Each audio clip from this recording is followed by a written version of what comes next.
Hi everyone, my name is Tallara and I would like to welcome you to my newest Let's Play series of Citizen Sleeper. Citizen Sleeper is a narrative RPG developed by Jump Over the Age. It was first released in May 2022 and published by Fellow Traveler. Inspired by tabletop role-playing games, Citizen Sleeper combines visual novel storytelling with resource management mechanics, which sounds, to be frank, right up my alley.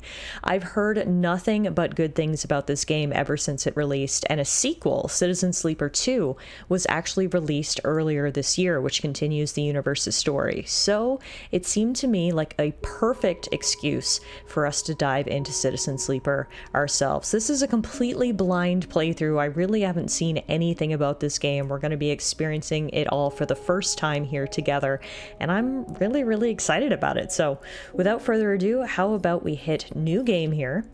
And ooh, we actually get to choose our character class. Okay, so we've got a couple of classes to choose from. Looks like we have three. We have the machinist, we have the operator, and we have the extractor. So let's just take a look at each of these. I really love the art for each character. A machinist repairs and modifies automated systems used in industrial resource extraction. Sleepers assigned to machinist work are usually diligent, careful, and structured people.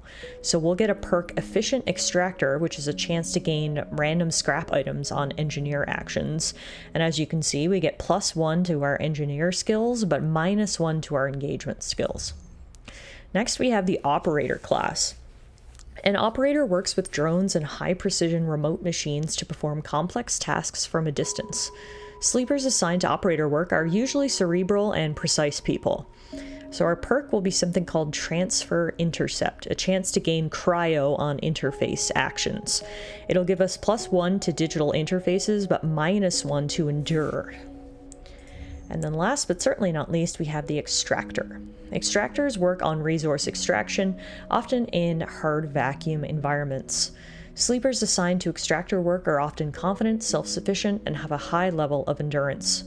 If we are an extractor, we get a perk called Photosynthetic Skin. The sunbathe dice action allows energy recovery at home. It'll give us +1 to our endure stat, but -1 to our intuit stat. I mean, going into this, I really don't know which skills and which perks will necessarily be helpful or useful, so I'm just gonna go with my gut and what I think is the coolest. I think I'm gonna go with operator. I don't know. The thought of working with drones and high-precision remote machines to perform complex tasks from a distance, cerebral and precise people, yeah, all sounds pretty cool. And maybe I'll get a little drone friend. That would be awesome. All right, so let's start the game as an operator. The first thing you become aware of on waking is the disconnect, the delay between thinking and feeling, between wanting to act and acting. Minor, almost imperceptible, but always present. Where are you? It's at its worst when waking, when your self has spent many dark hours recalling what it felt like to be real, to be a person, to be in a body that was indisputably yours. Well, let's think of that body. A leap into a cold lake on a hot day, the sting of blood welling from a fresh wound, the friction of a fingertip. All of a sudden, the memories are closer than you thought, blurring as you approach until you can't tell one from the other. The cold slips in, behind and around you, and the sensations fade out of reach. Perhaps you should be thankful for the dulled nature of this new body, given your current circumstances. The walls of the container feel immediately present, cold, hard, at your back and face, cramping your limbs. You resist the desire to stretch, knowing that the claustrophobia comes next, and retreat a little from your central nervous system. It isn't painful, not like you used to know pain, at least.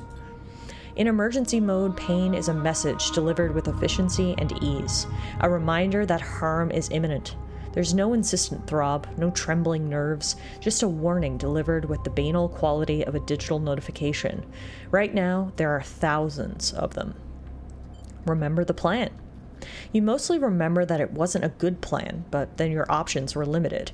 And once you got the itch to get out, by any means possible, it was either that plan or something much worse. It was at least simple, collapse the shaft, drift away in the chaos, slip into cargo processing, seal yourselves into containers, then just hope the freighter left before you were missed. Some were lost in the shaft, others never found the meeting point. Only a few made it to the containers, but the freighter, as far as you know, left. That feels like enough to know that you might no longer be on that grim and hurtless rock. Even if, in the airless hold of a freighter, you might freeze solid long before you reach any destination. Let's try to rest. But you are restless, and it has been a long time since you left, surely weeks, maybe months. You're dully aware of damage to your legs, your right arm. You've been reserving energy as much as possible, but your body has still needed to shut down many of its systems to protect you. You've spent much of that time asleep, knowing that anything else would be impossible to endure. You feel the weight of that impossibility begin to gather. It is time to sleep again, to nudge this false body into inducing delta waves in your emulated mind, and once again recoil into a dream of when you were once a person. Now we rest. Time passes, the cold creeps further in. You feel something. Warmth. Not true warmth, but the indication of its presence. Your joints release from their rigor. Sound, too, everywhere, screeching and shimmering so loud that your body ducks your hearing to protect its sensors. Then light, white as the cold, softer and softer, until in a haze of dirty yellow, a figure appears. You are out. Wow, what an intro. Okay, so just trying to summarize what we learned there. I guess I'm in a robotic body. I'm not in my physical body, it doesn't sound like. And it looks like we escaped from our planet, hopped on board this freighter, and now are somewhere else. That's about all I can surmise from our initial thoughts, but let's see. It has been a few hours since Dragos pulled you from the container. You sit huddled in a corner of his scrapyard, swaddled in the reflective folds of a mylar blanket. You're slowly coming back to consciousness, back to life, and you stare at the ornately curving element of an improvised heater. You're surrounded by angular, incoherent lumps of ships, some corroded beyond recognition, others still carrying glassy wounds along their edges where a plasma arc sliced them apart. As you trace their shapes with fogged eyes, you hear a voice. So, Sleeper, you all thawed yet? Who is this? This is a guy named Dragos, apparently a pragmatic and private salvager. I think for now I'm gonna stay silent. Never seen one of you come in like this. New frames must have better perseverance in Sub-Zero vac. Seen more than a few of you frozen solid to hull plates or inside-outer locks in my time. They weren't so lucky.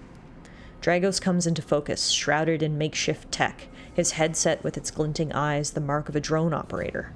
On his shoulder, one of his symbiotically linked drones perches, its irising eye locked on you with an unflinching stare. Last living sleeper that came through this yard was a while ago. They didn't last long. You struggle to read his expression beneath the tech, but he seems lost in memory for a moment, or perhaps he's just figuring out what to do with you.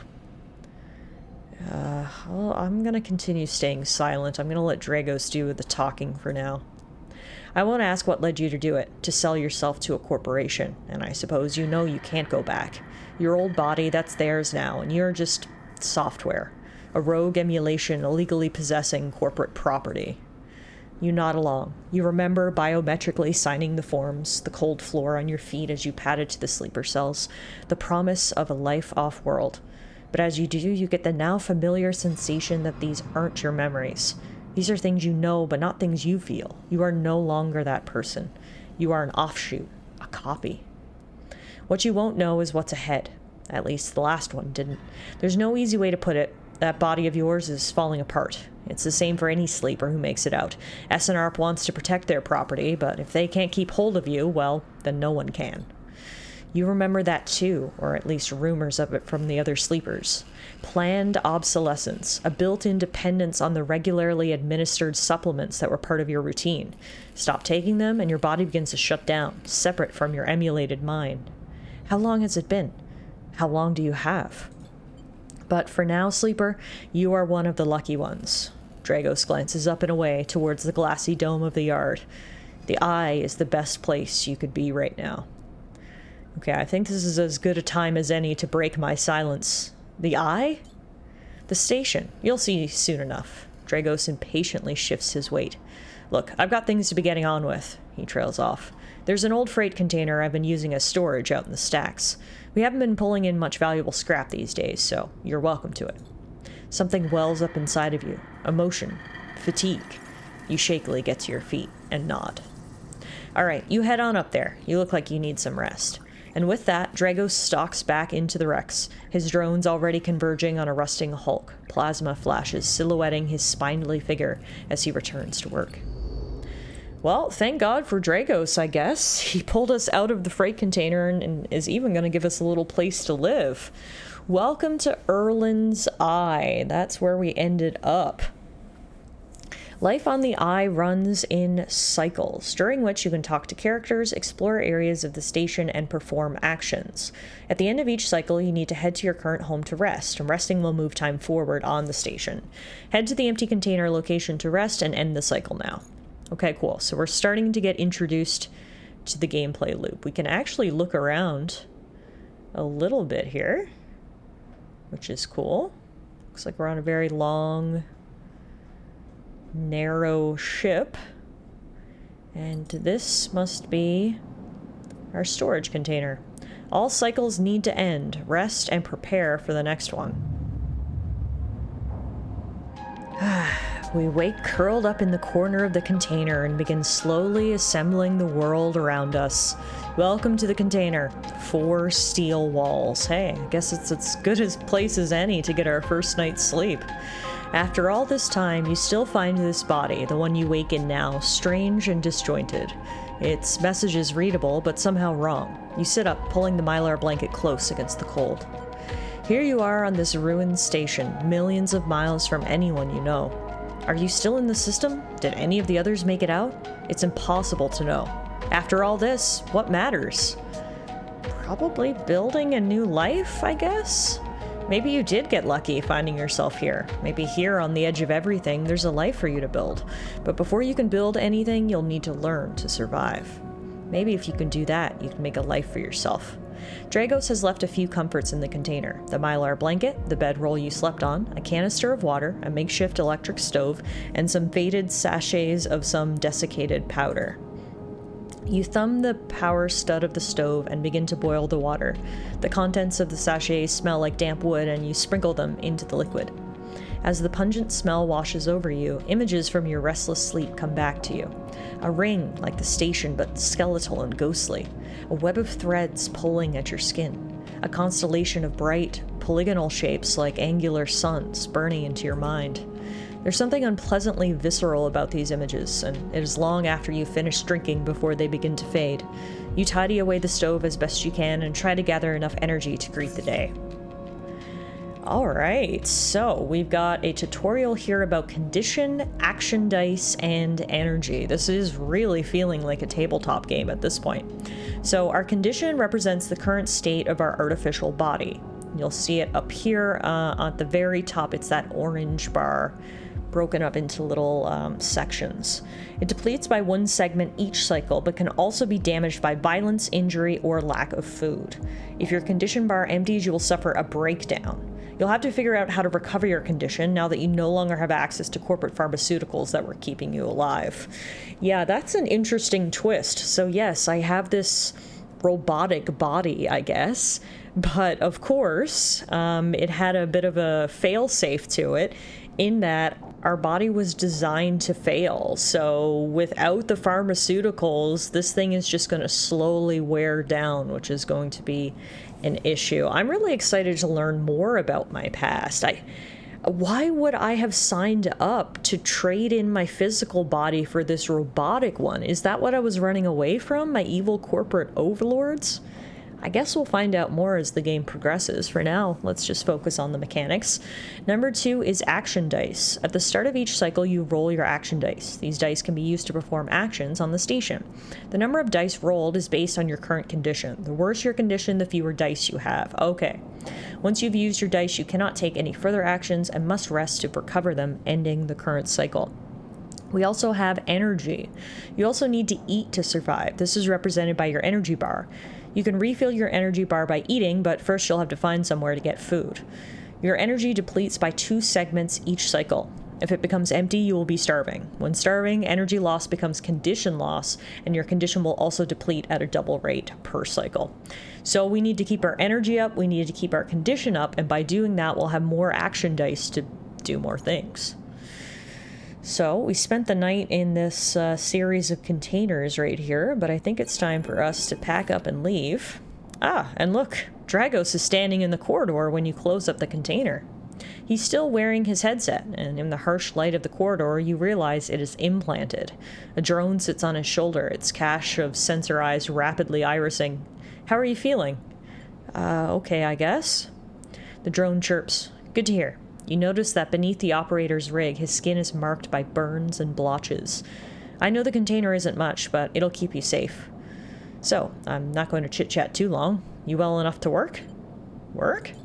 Look, I'll be honest with you, Sleeper. I didn't pull you out of that container out of the goodness of my heart. At the yard, it's simple stuff. We hack these old hulls down, sell them off to the shipyards or the bright market dealers for cryo. Occasionally, we pull out some tech, something with a bit more value, but most of what comes in is scrap. It's hard to find good hands here, but I figure as a sleeper, you'll be used to the manual labor. And obviously, I'll slip you a few chits of commission based on what you turn up. Got it. He shuffles his feet nervously. Look, I wouldn't usually do this. In my opinion, you'd be best suited moving on as quick as you can, and sleepers, well... But things being the way that they are for me at the yard, I need the help. Well, I mean, I can't say no to someone who literally saved my life and gave me a roof over my head and a bed to lay my head on, so... Happy to, Dragos. Okay. He pauses, thinking of something else to add. Look, just come down to the yard when you're feeling fresher. There's plenty to do. Okay, will do. He nods distractedly and turns and walks away, the drone hopping along ahead of him. See you later, he calls back. Looks like it's time to get to work. Guess we do have to earn our keep around here, so I see now we can actually check our character. So I guess this is what I look like, which is really cool. I am literally a robot, and yeah, we have +1 to our interface skill, as well with the perk Transfer Intercept, a chance to gain cryo on interface action. So if there's any sort of digital interfaces we can interact with, we're going to want to prioritize that. And then unfortunately our use of strength is -1, so if the yard is going to make us do heavy labor, we may not be in the best shape to do that, but we'll see. Let's head over to Dragos's yard. Actions are the primary way you interact with the world of Citizen Sleeper. To perform an action, click and drag your chosen action dice to the slot. Actions will reward you with clock progress, energy, condition, or items, depending on their outcome. So if it's yellow, it's positive. If it's neutral, or if it's white, it's neutral, and if it's red, it's negative. So action dice will affect these outcomes as positive. If you can roll a 6, you get a 100% chance positive, so that's the equivalent of rolling a d20 in this game. A yellow 5 is a 50% chance positive or neutral. Yellow, or half yellow, half white, 3 and 4 is a mixture, and then 1 and 2. So basically, the TLDR is you want to roll high rolls, that'll give you a chance for positive outcomes. Actions display information about their type, risk level, and the skill and modifiers that apply to that action. So you'll see here at the top is the type. It'll either be a critical or repeatable action. Critical actions can only be performed once. Then there's the risk level. It'll either be safe, risky, or danger. Safe means there'll be no loss of condition, energy, or cryo. Risky means a negative outcome will give you a loss. And danger means negative and neutral outcomes can mean losses. Skill is the action that this, or the skill that this action requires. So it'll be either engineer, interface, endure, intuit, or engage. And then there's the modifier, either -1, 0, +1, or +2. This is added to the action dice when slotted and improves its value. Some actions require a +1 to even perform. Okay, so as we get in here then, we get to see that there's multiple actions we can choose. Okay, so I see. A debt called in. Dragos is tied up in something ugly, and if he misses a payment or two, things could get nasty. Every salvager knows that they're always just one lucky haul away from their next payday. So we've got two options. We can either do hull dissection or manual salvage. Considering manual salvage requires endure or strength, which is our least our least beneficial skill or stat line, we're going to go with hull dissection. Even the rustiest hull can hide valuable components and materials. Extracting them means cutting carefully and skillfully. So let's put a dice right there. It's a 5, so we'll have a 50% chance of a positive outcome or a 50% chance of a neutral outcome. And let's start. Nice, we got a positive outcome. And now we're going to learn about clocks. Actions often progress clocks. Clocks are displayed below the actions that fill them, and they track your actions and how they affect the world. Filling a clock means something good or bad is about to happen.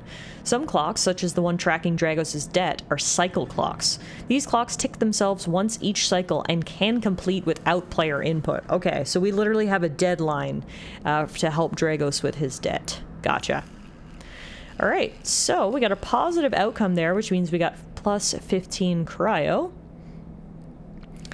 And I guess, so we need to keep doing actions until the back in business bar is full up. So we either have to keep doing hull dissection or do manual salvage. I'm not going to do manual salvage.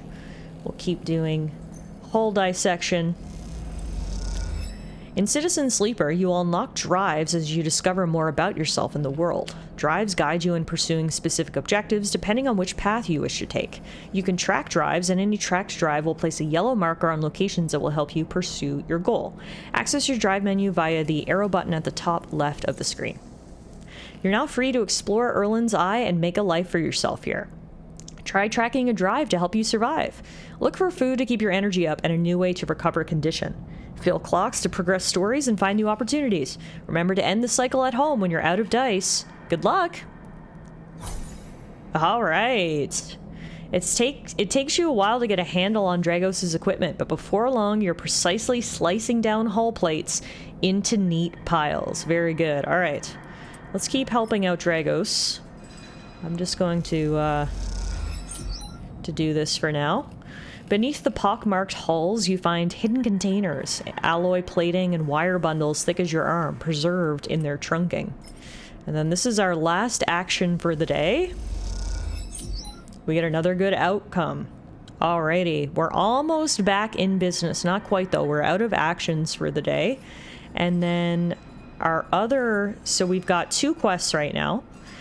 One is repay Dragos. Dragos pulled you out of the salvage and set you up. Perhaps you can repay his kindness in turn. We've also got survive. You need access to corporate pharmaceuticals, otherwise this escape attempt will come to a rapid end. So we need to find a doctor. That's all we can do at the scrapyard for the day, but let's head over to Dock C4 and see if we might be able to find a doctor over there.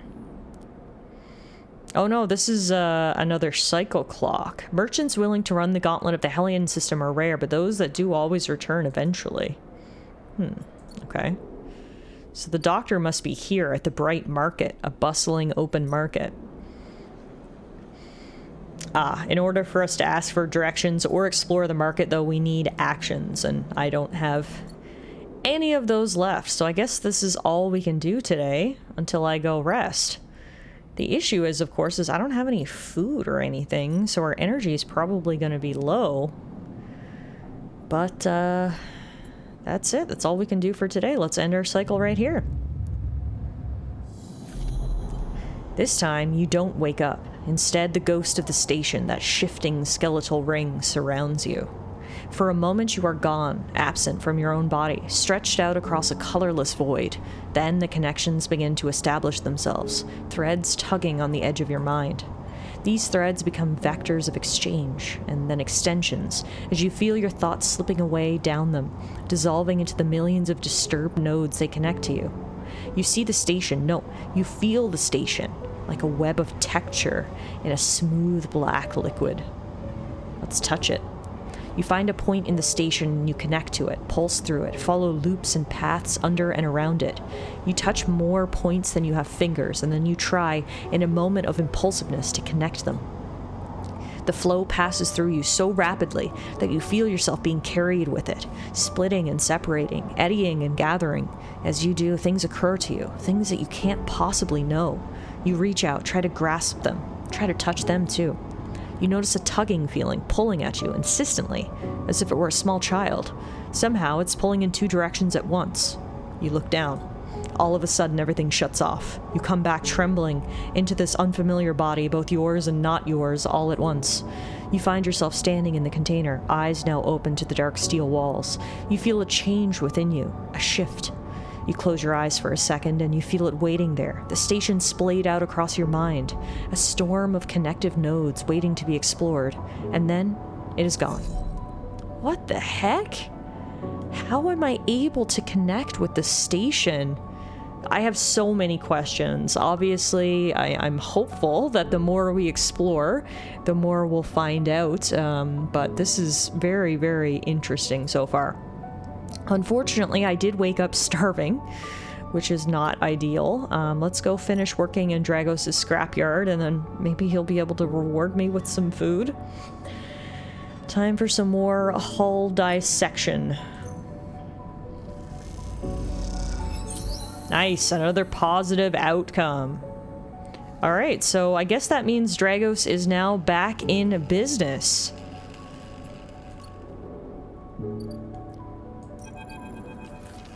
You arrive into a buzz of activity at the yard. Red blinking lights flash across a vast dark shape suspended below the dome. They flicker across scorched hull plates and bent structures, spilling from holes in the twisted shape. The cutter is huge and has been torn apart in some violent encounter. She's a beauty, isn't she? Dragos stands to the side, focused on the hulking ship as it is lowered into the yard. What is it? Dragos laughs. That, my friend, is A-grade scrap. I should thank you. This place was on its last legs when you turned up, and now look at this. The ship descends slowly, its interior visible through multiple hull breaches. You struggle to gather the same enthusiasm as Dragos for this monstrous craft. You can't help but think of what became of its crew. Believe it or not, I managed to convince our salvager friends to give it to me on credit. He glances at you. The ship creaks like a calving iceberg as it reaches the base of the yard. Dragos is visibly excited. I know I said you shouldn't stick around, but I'm gonna need some help with this one. The drones start to crawl over the hulk, their lights illuminating flashes of dented hull. Watching, you wonder if you arrived in a similar fashion, locked inside that container, the wreck of the S&ARP freighter lowered into the yard like a corpse ready to be butchered. Or was the container delivered to Dragos on its own, a womb for your rebirth into this strange station? You shudder. Perhaps if you could learn something about this ship, you might be able to trace the path that led you to this yard. Dragos squeezes your shoulder. After these past cycles, I think we're up to it. What do you think? You see the fading name of the ship emblazoned on its side, Winter Light. How can I say no to you, Dragos, my one and only friend? Sure, let's do it. He claps you on the back. Glad to hear it. Come back in a few and we can make a start. A real beauty, Dragos repeats, perhaps just to himself. You take one last look at the shattered ship as the drones start cutting, and then slip out of the yard, feeling suddenly cold in the empty passage. Alrighty, so we helped our friend Dragos. We completed our first drive. Each drive completed, so I guess drive is the equivalent of quest in this game. Each drive completed unlocks an upgrade point to spend on upgrading your character. Access your character menu via the arrow button at the top right of the screen. Okay, so we can now use an upgrade point on any of these. I think I'm going to go with Intuit. That allows us to approach problems with awareness. So if we upgrade this skill, we'll get predictive reasoning. Dice actions display potential positive and negative outcomes. I always like having as much information as possible available to me when making a decision, so that sounds pretty good to me. Alrighty, so we now have a new quest to study the Winter Light with Dragos. But I think for right now, we need to focus on our other quest, which is Survive. We woke up starving this morning, and obviously I'm happy we could help Dragos, but now I need to turn to a bit more selfish route. and go explore the Bright Market and try to find somebody who can help me. So, we've got two options here. We can either ask for directions or explore the market. So, one is dangerous, the other one is risky, but this one will give us more local knowledge versus this one will not. So, because I have a 6 dice here, which means we'll have a 100% chance of a positive outcome, I'm actually going to go with the dangerous action of ask for directions. Why wander when there are hundreds of people that live and work within the Bright Market? All you need is the courage to approach them.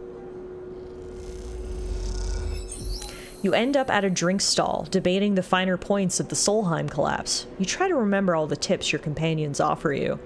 And that gave us enough local knowledge. The Bright Market is the busiest part of the eye's lower rim. You can find anything and everything here.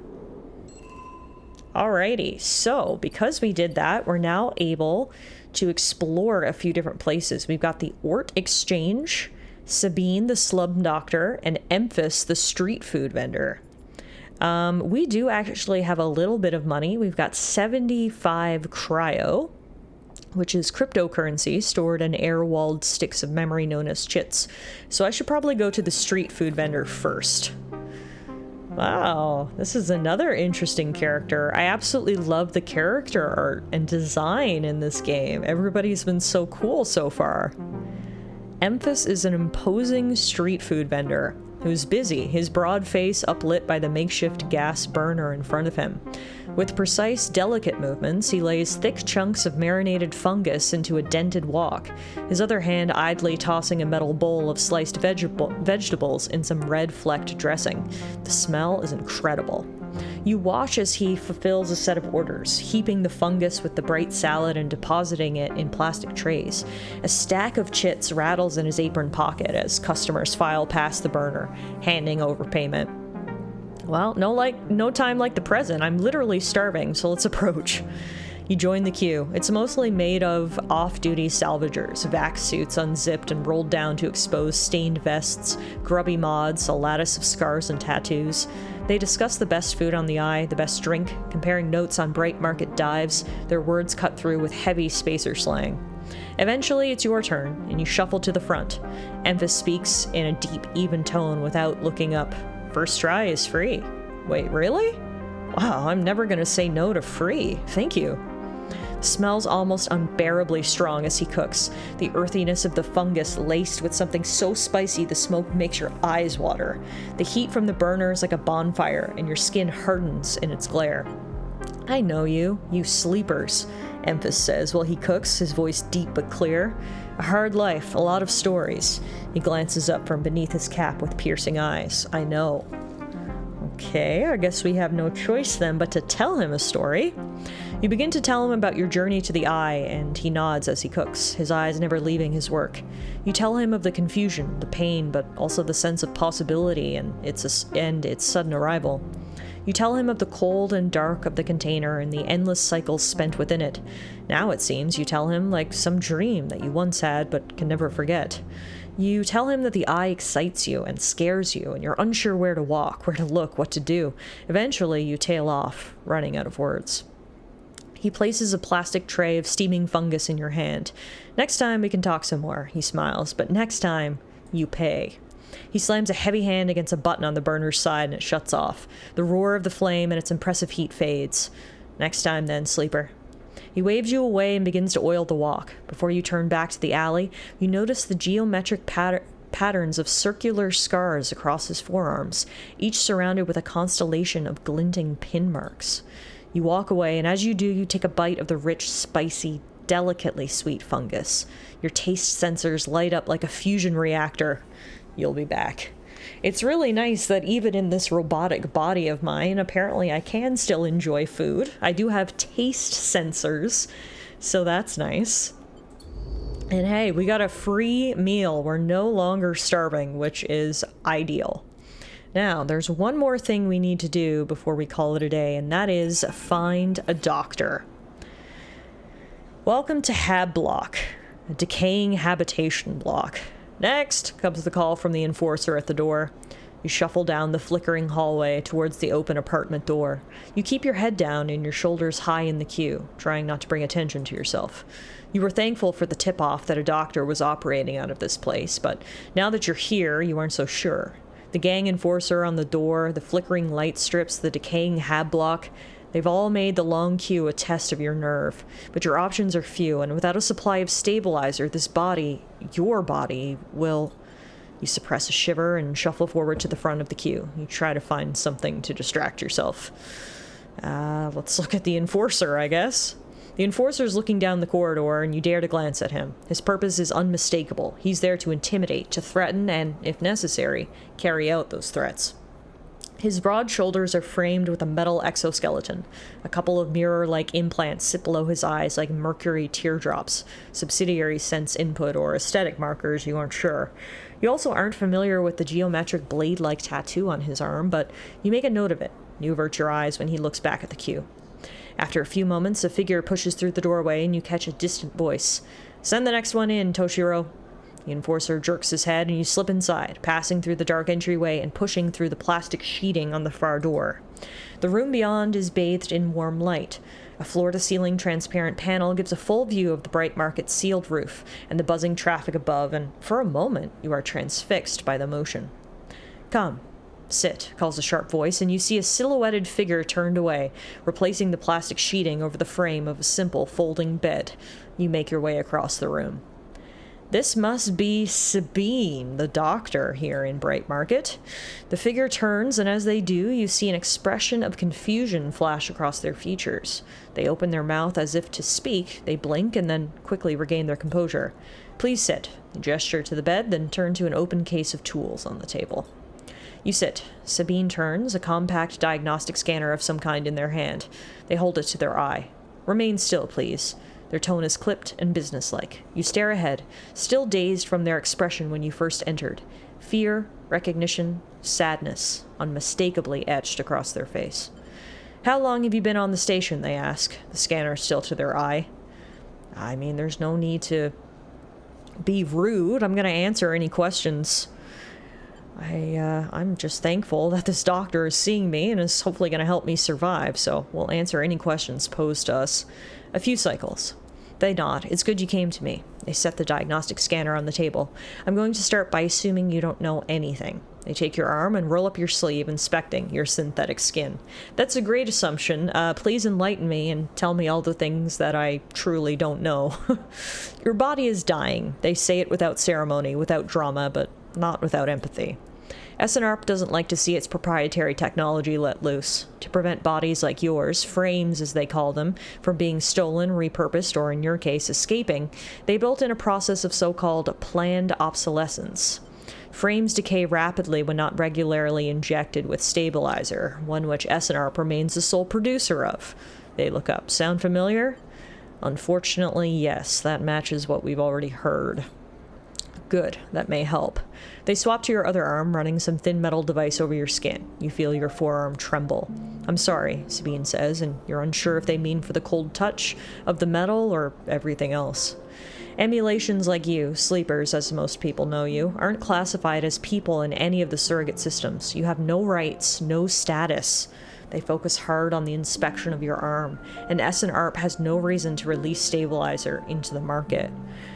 Wow, okay, that's new information. Not only do I not have a human body, but apparently giving mine up and becoming an android or a sleeper means that I no longer have any rights or status as a person.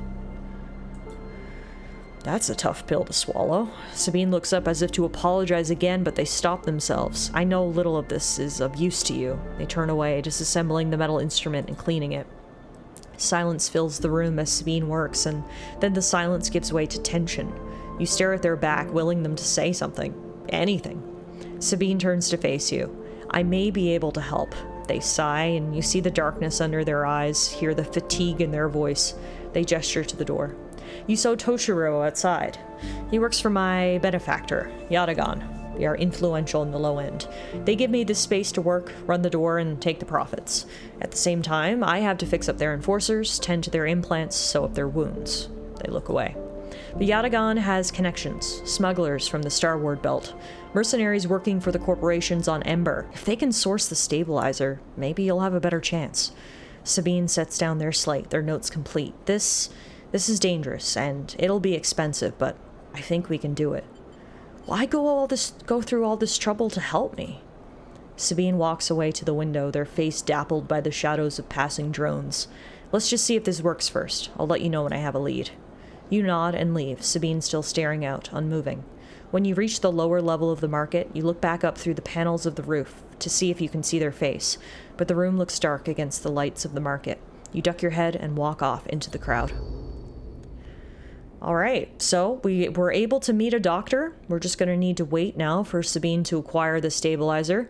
We got a warm meal in our tummy, and we helped out our friend Dragos as well. So our first look here at Citizen Sleeper has introduced us to multiple new characters, and I'm just really, really excited to see how the rest of this is going to unfold. I'll probably head back to our empty container, our home for now, and get some rest, and I will see you guys back here real soon as we continue our journey through Citizen Sleeper.